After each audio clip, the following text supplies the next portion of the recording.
మేము రాకుండా ఉండాలి. పుదీనా నూనె 5-6 చుక్కలు పత్తిలో వేసి మూలల్లో పెట్టండి. అలాగే కర్పూరం చిన్న ముక్కలు డ్రాయర్లు మూలల్లో ఉంచండి. మాకు ఆ వాసన నచ్చదు, మేము ఆ దగ్గరకు రాలేము. నేను బల్లిని మేము రాకుండా ఉండాలి అంటే ఉల్లిపాయ ముక్కలు లేదా వెల్లుల్లి రెబ్బలు కిటికీల దగ్గర పెట్టండి.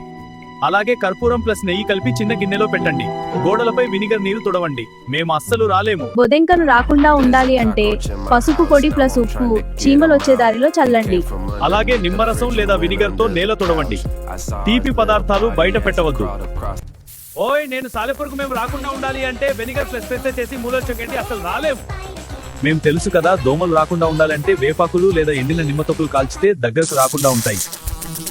అలాగే కర్పూరం రాత్రి పడుకునే ముందు వెలిగించండి. దోమలు అస్సలు రావు. ఈగలు రాకుండా ఉండాలంటే నిమ్మకాయలో లవంగాలు గుచ్చి టేబుల్ మీద పెట్టండి. ఈగలు రావు. మా రాజ్యం ఇది. అలాగే చెత్తను రోజు బయటపడేయండి మరియు వంటగదిలో తడి ఉండకుండా చూసుకోండి. ఈగలు రావు.